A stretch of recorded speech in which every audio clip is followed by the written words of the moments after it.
Thanks very much, Veronica. Really pleased to be here, and I'll tell you, it's just been such a very hospitable audience. First time to Sydney. I've been to other places in Australia, but thoroughly enjoying this and brought my family members along, and we're going to enjoy it through the weekend. So thanks very much. As my introduction said, I'm CEO of SmartCatch. SmartCatch was founded in 2012, and specifically to address the precision fishing industry and commercial fishing. My story is a little bit different. I've been in technology in Silicon Valley for over 25 years. Been with 4 different startup companies. Some of them actually had happy endings. Also with some big behemoth companies, Cisco Systems, where I was one of the earliest IoT evangelists, and this dates back to 2008, 2009. We were just trying to put TCP/IP on all sorts of addressable devices, and that was the beginning. But my love for the sea brought me into this industry. Lifetime mariner, I've done a lot of successful ocean deliveries of sailboats and raced offshore and continue to do that passionately in San Francisco Bay. But I really felt that I wanted to combine my technology prowess with my passion for the ocean, and joined that journey just over a year ago, where I joined Rob Terry, the founder of SmartCatch, and it's been a wild ride ever since. So everyone's aware of the challenges we face in the seafood industry. It's an enormous industry, but it's fraught with tons of waste.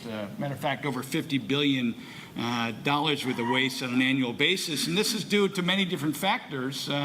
A lot of it being bycatch, its shrinkage in the supply chain, and even waste when it gets home to your freezer and you throw it out because it's been in the freezer for 3 weeks. So that's all encompassed in that $50 billion number. It's substantial, but our specific mission is to apply technology to help solve this problem. And our first product is the Digi platform. And you're all familiar with the age-old problem of commercial fishing, or just fishing in general. Fishermen shoot their net, they tow it around for a couple hours, whether by sail or by power. They bring it back on deck, and they really don't know what's going to be in it until it lands on the deck, and the protein, the fish is dead. And we provide fundamentally eyes in the net, where we have the ability to have a full high-definition video camera. And as you all know, there's nothing that's going to go on a captain's boat unless it's going to benefit him directly. So specifically, we're out to reduce bycatch, help him identify choke species, help him identify the status of his nets, as well as reduce fuel costs, keep the fisheries open longer, and allow him to be more efficient in his fishing practices. So this eyes in the net, the initial instantiations of this, and we've sold 2 of these to some of the major players in the Bering Sea and off the coast of Oregon. The Digi catch monitoring system allows the fisherman to maximize his quota. And we mentioned avoid the fines, early fishery closures, but it's much more than that. Okay, what's interesting about this particular product is it's a fully digital backbone to depth. Okay, we've tested it over 3,000 feet. There's an Intel quad-core processor inside. It runs the camera, the LED lighting capability, but more. Now, due to the fact it's got a processor on board, we can do things like artificial intelligence, species recognition, and allow for sensor technology. So we have things like salinity, depth, location, acidity, and the type of technology that's so important to capture data at the point of capture. And that begins the journey, okay? You've heard the last couple of days about, a lot about illegal fishing, the issue about traceability. The notion of a digital sensor platform is very important for the biosecurity, the traceability along the way. And the mission begins at the point of capture. So here's a brief animation of what it looks like. The Digi device is right here in the head rope. This controls the smart net apparatus, which is a robotic controlled capability. Here's the third wire system, obviously up to the wheelhouse and the network. We got a great team, and we've got the right background. As I mentioned, I've been around the Valley a couple years and been involved with startups, and an engineer by undergraduate degree. Rob Terry, our founder, came out of Whole Foods. He set up the first e-commerce solution for Whole Foods. We know what that turned into with Amazon. Also got lots of practice writing patents at Xerox PARC. Captain T.J. Durnan is captain of the factory trawler Constellation. He's on our board for offshore operations. That's part of the O'Hara Corporation. That's a factory trawler that brings in probably about $18 million of wild capture ground fish a year. Dr. Jürgen Jung from Max Planck Institute in Germany, as well as the former director of the Stanford Optophysics Lab.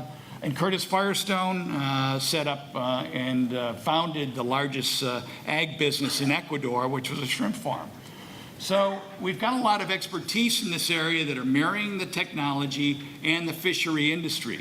On our board of advisors, plenty of recognizable names, including Captain Mike Rutherford of Deadliest Catch fame.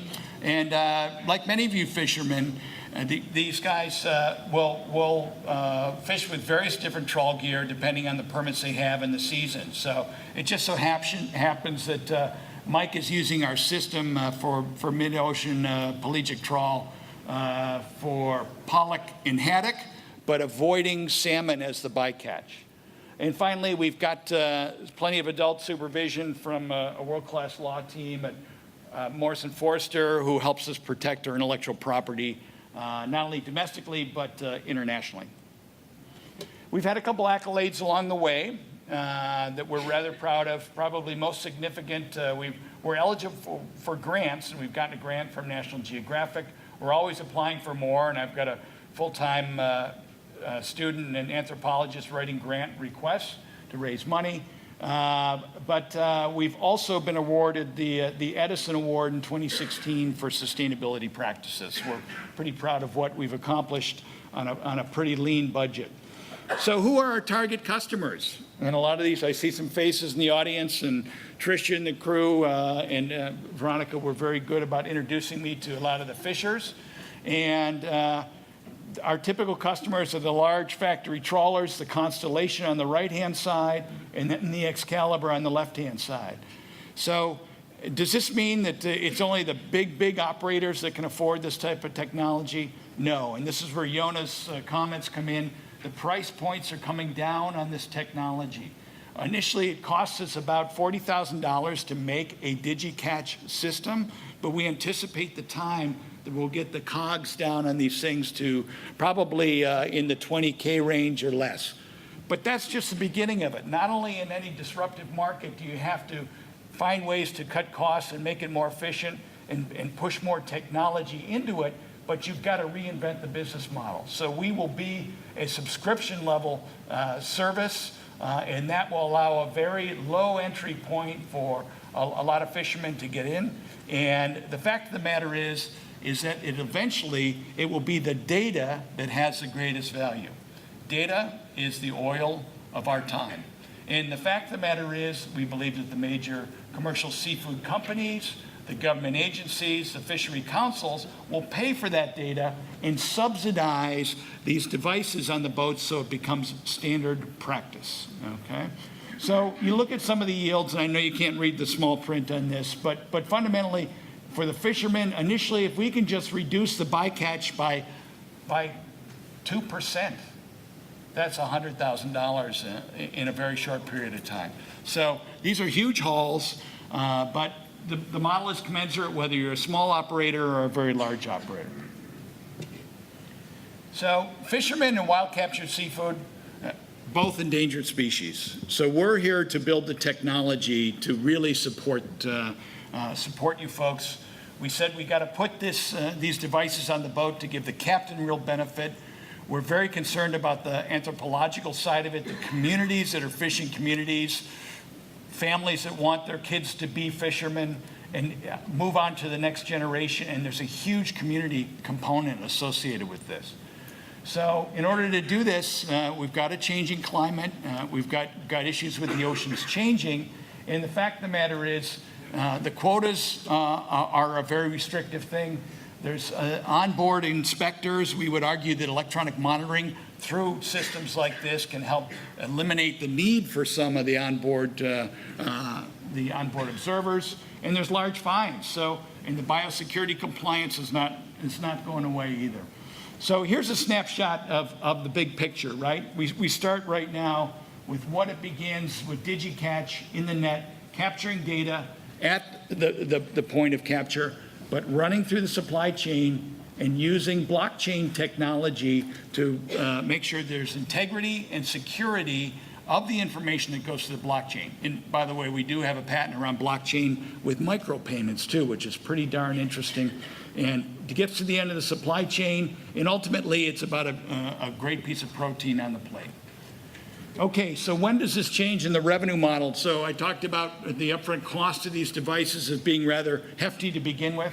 But we see in phase 2 that we get into a services subscription model, and this happens sooner versus later. When we get to about 100 units, we figure we can pivot on that. Our phase plan, we've got plenty of intellectual property to build in over time. And this is all my scribblings, of course, but this is the patent portfolio and the IP alignment, and we spent a lot of time writing patents, so it's we're quite proud of that. Ultimately, why SmartCatch? And pardon me if this looks like a little bit of a 5 services pitch, but we're a triple bottom line play. There's huge economic impact in being able to bring this technology to the seafood industry.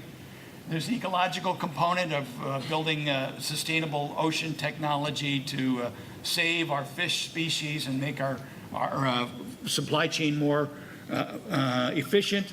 And then there's the social, the food security aspect, the food safety. And as we know, seafood's really good for us. So we got paying beta customers. We've got 9 patents. We've got a probable exit through a large marine instrumentation companies. But we're in this for the long haul. So fundamentally, we think we have the team, the technology, the partnerships, and the passion to succeed in this industry.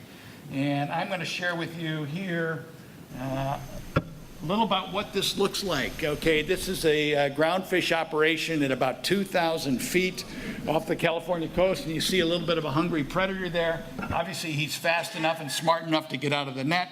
But this gives the fisherman a really good view of what's going on in his world underneath, and there's some good data collection going on too. So that's my presentation. Thanks again. I've got a great team to talk with here, and I'm looking forward to it.